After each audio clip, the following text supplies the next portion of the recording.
Oh boy, looks like Twitch is updating its Viewbot situation, at least from what I've been reading.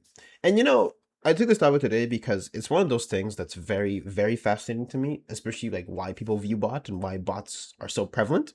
And actually, if you look up a quick stat, I just did this like 5 minutes. Apparently, when it comes to the global internet traffic, about 49% are humans, and at least 14% are good bots, quote unquote, and 37% are bad bots. And the reason why bots are so like insanely prevalent because one, they're pretty easy to make, and two, the payoff you generally get, especially with the way everything is set up, is like, okay, well, for example, here, if you bought like a really good looking woman or something, you go on Tinder, someone who's probably getting really bad matches, like, oh, let me go match with this and I'll get some money. Or in the case of Twitch here, having high numbers is usually more attractive to stuff like sponsors. But anyways, let's take a look into what Twitch support actually had to say, and then we'll talk about it a bit more. So this is actually directly from Twitch support themselves, and I'm actually going to read this like in its entirety because I want to fully understand it, but feel free to speed this up if you want. So, a note on our work to combat viewbotting from CEO Dan Clancy. There's been a lot of discussion recently about viewbotting on Twitch, and I want to share an update on our enforcement efforts. Viewbotting is bad for our business. We don't benefit from it, and we believe it harms the creator ecosystem overall. However, effectively combating viewbotting is challenging. As we deploy updates to our real-time detection algorithms, viewbotting companies quickly respond with updates to avoid detection. Also, our detection systems must be precise to ensure that legitimate viewers are appropriately counted. Today, we're introducing a new enforcement type that we plan to roll out over the next few weeks. For channels identified as persistently viewbotting, we will apply a cap to the streamer's CCV for a fixed period of time on all of the Twitch surfaces. The cap will be based upon historical data regarding that creators' non-viewbotted traffic. Repeated violations will result in longer penalties. Streamers will be notified when an enforcement is applied, along with the duration of the penalty, and can appeal through the appeals portals. While streamers will be notified, we will not make a follow-on announcement when we begin issuing these enforcements, and we will not publicly share details about when and where these enforcements are applied. Unfortunately, providing details simply makes it easier for companies to work around their interventions. We believe this approach will make us meaningful progress against viewbotting. We will continue refining our systems and expand when we apply these enforcements over time. So overall, my thoughts about this is that at least they're making an attempt. But the biggest issue with the viewbotting services, especially now, is that they update so frequently to the point where if you get something out, there's always going to be someone who's going to find a new workaround, whether it's through a different API or even through like proxies. They'll figure out a different way to get that done. But however, I've never been a fan of viewbotting for a lot of reasons. I think it's kind of cheap.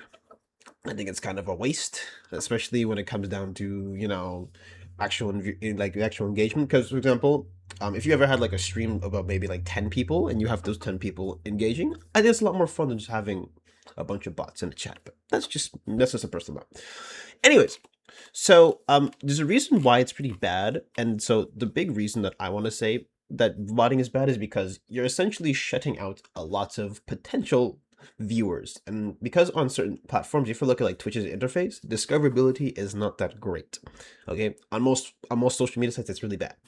And so if you have, say, the biggest streamer is viewbotting a bunch, then the smaller streamer is having a hard time being discovered as it is. It's already hard without the bots, but it just makes that problem even worse. And so you might be asking, well, Ashi, why do people bot in the first place? Well, let's just say it looks good. All right. Say you want to get a sponsor from, I don't know, Gatorade or something. Like Gatorade's going to look at it like, okay, well, are you worth the investment to be sponsoring? So let's see, okay, this person has about 1,000 people in the chat. Well, I don't want to go to that one. If you have maybe, I don't know, like 20,000, it's like, okay, 20,000 people in the chat, go send them an email, we'll sponsor them. And that's kind of how companies work. They'll go off of visuals, they go off of what they see. And actually, Twitch actually explains themselves why it's also bad, and it's kind of what I said, but I just want to reiterate it again. It says here, artificial engagement and botting limit growth opportunities for legitimate broadcasters and are damaging to the community as a whole. False viewer growth is not conducive to establishing a career in broadcasting because the viewers do not contribute to a healthy, highly engaged community. As a reminder, fake engagement and artificial inflation of channel statistics are violations of our policies. Participating in organizing and or these services will lead to enforcement issued on your account, including an up to indefinite suspension. So they take it very seriously because at the end of the day, it hurts their bottom line. Because if you have 20,000 people and say half of those are bots and you're putting an ad for a product, that's 10,000 potential customers not exactly there. So that's a big one. Also, King CEO also had something to say about botting as well. So let's actually take a peek. Yeah, botting is always a tough subject. It ruins the fun of the whole entire ecosystem. And you're right, there is a lot of people that bot. There's a lot of people that view bot on Kick. There's a lot of people that view bot on YouTube. There's a lot of people that view bot X. There's a lot of people that view bot Facebook, Instagram, Twitch, every social media platform. It's a problem, right? And yeah, my stream even got hit by bots at some point there. Potentially fight back against these situations. It's hard though. It really is to know, like, okay, is this person utilizing bots themselves or is it somebody else using it? The one thing I can reassure you is as the platform knows who's botting. The platform knows which streamers are botting and how much they're botting. It's very, very, very easy to tell. Like your KPP payments don't go up if you view bot yourself, right? That's not how it works. I don't think there's ever going to be a 100% solution to stopping it. I don't think that's possible. So while this is a bit repetitive, regardless of what I've been saying, regardless of what you've been hearing, this is all really bad overall for the entire like creator ecosystem. It hurts big people and it hurts small people because at the end of the day, people do this for like sponsorships and looking good. Because if you look good, you're on the front page, you get more money, all that stuff, all for like a cheap fee. And actually, for the sake of educational purposes, we're going to take a look at one of these sites. Now, I'm not going to tell you what the site is, but I'm just going to take a peek.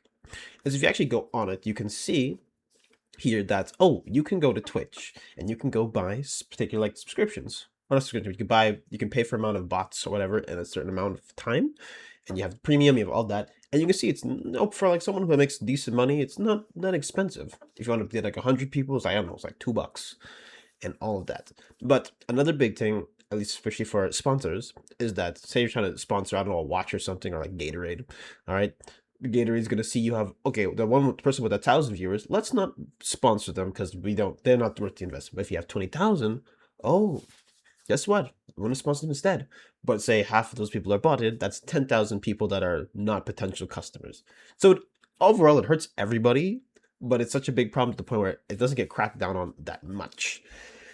Anyways, the point is, so from what I've seen, there's a few ways to spot botting.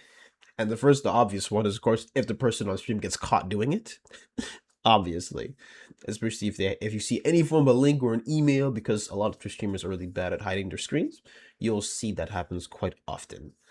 So that's the big one.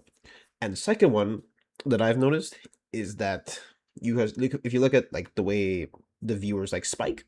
So for example, if someone has 0 and they go to maybe like 1,000 viewers, then 10,000 in like 5 minutes, that's a bot. Because any live stream, doesn't matter how big the event is, even the Olympics, there's a slow increase of people coming on. So that's the way I've noticed it. And the third one, and this one's a little bit tricky, is that you got to watch the view count and the chat movement. Because for example, if you have 1,000 viewers but only 20 people are talking, that's obviously view botting. But the big caveat I have to mention is that without beyond a reasonable doubt of proof, you can say people are botting for sure, you can mention it, but unless there's definite proof of it, because sometimes looking at analytics is not enough, you have to get more than one point of reference when it comes down to information. So for instance, I'm going to show you 2 instances of obvious view botting. That's like really obvious actually. So the first one is Neon. And Neon's a bit of a special case. I've talked about Neon before, but in essence, this guy is actually, he's been kind of quiet lately, but from what I remember, this guy is kind of a menace online. All right, the way he got popular is kind of crazy. But anyways, so he had some crazy accusations of getting viewbotted, and let's just take a look at his analytics and see what's going on. Courtesy of our smelly friend Asmongold. What are you doing, man? What are you doing? You're hitting 40,000 viewers in 10 minutes, man. Like, look at this. This is like a machine. Nobody goes from 0 to 38,000 viewers within 5 minutes, and then within 1 hour is at the same amount, right? It's just not. It's obviously view botting. So you have obvious view botters on the platform, and nothing is even happening to them. So as you can see there, it's not very natural, at least when you look at it from a logical perspective. You can't jump from that many viewers and that fast. The very few events can pull that off. Even live events, sometimes they can't even do that with like established people. So it's very sus. Of course, he was called out for that, but naturally he didn't get banned for it. I guess Kick didn't have enough to ban him or enough evidence. I don't know. But the way punishments go on these platforms, it's kind of hit or miss. So, anyways. So our second obvious case is Extra Emily. Now, she is a bit of an odd one because she actually has quite a bit of a viewer count already. She's one of the more popular ones. But there's actually literally one where she was looking through her tabs and it literally said character AI for botting. So let's take a look at it and see what it has to say. Oh, this is Emily. Have you met her? Yes, Chris! Oh. Bring it on. Was there a reason why you were late? I had to put. So you literally can see it's called Viewbot.ai. So I actually wanted to take a look at this website because at the time this happened, that website was down, but I actually went to open it up again and yeesh, it doesn't look very good on her end. Because you actually can see here, you go on the website, you can actually look to see how much you can pay for the service. It tells you what it does all of that. Similar to the first one I showed you guys. It's same principle. Exact same principle. So that is that. Yeah. And so one thing I would want to mention too is that the conversation around this is very difficult because a lot of people with anything on the internet will throw out viewbotting allegations like that. It's really hard. It's really hard to have a decent conversation on it because you have a lot of streamers will accuse a lot of people of viewbotting, and you have like, this one also accusing here and this one also accusing here, and people will like draw their own conclusions, and sometimes people also get stuff wrong, and so it's one of those conversations really difficult to have. So I think the only way for Twitch to go about this is, of course, like they have to do they have to detect it and they have to do their own investigation on everything else. But naturally, my faith isn't very high because Twitch bans are kind of handed out like candy. Some people will get the indefinite ban for obvious reasons, and some people get a short ban for doing some genuinely stupid stuff, which is crazy to me because how are you not getting banned? Yeah, so that's kind of like why I'm not too fond about this. But like I said, to me, honestly, viewbotting is the coward's way of trying to get big. You're not doing it the right way. You're not doing it with any form of like integrity. So regardless, and there's honestly something very like compelling about actually going through the journey of trying to get big, or maybe get big, but maybe trying to build something. And there's a value in that journey, at least to me. But because of the world we live in right now, and because everything's about numbers, if you see people are getting high view counts, that leads to more sponsors, leads to more collaborations, that leads to more stuff. So that's where we're at now. There's also other cases of people getting caught viewbotting, but those two are the ones that I want to point out because those are like the really obvious ones you can see. Like it's like, come on, you can literally see those. But on other hands, some people it's a little bit harder to spot because some people are a bit more strategic with the viewbotting, and some people are a bit more, a bit more intelligent. So that's that. Yeah, so we'll see what happens on Twitch. I don't know if they'll actually be able to pull this off because it's really hard because especially from a developer's perspective, you're always looking for ways to, crack the system. And so naturally these people will crack it. And you have to understand too that when it comes down to viewbotting, it is such a profitable business for both people. The one who's paying and the one who's giving. Because you get more money, you can make more bots and this and that. So anyways, point is, this is also like a symptom of a much larger problem, especially on social media, because you will find also, Twitter, there's a lot of people who bot on Twitter. Instagram is notorious for botting a lot of followers. So it's just, so to me, like being an earnest content creator is basically the definition of an uphill battle in 2026. And it's not like some of these streamers are like not doing well for themselves either. So that's why it's really fascinating to me. But anyways, that's it for today on this topic. It's just that it's something I've been seeing and I really want to take a look at it. But yeah, maybe at some point I'll do a bigger video on this because it's really something I wanted to make a video on, but it's kind of hard to get the evidence that I want, at least the really concrete stuff. So that's why I haven't done that. But anyways, next video, I don't know what's gonna be actually. I really want it to be the Google Chrome one, but we'll see how that goes. Anyways, if you enjoyed this video, make sure to like, comment, subscribe, and follow my social networks below. But I'll see you in the next one. See ya.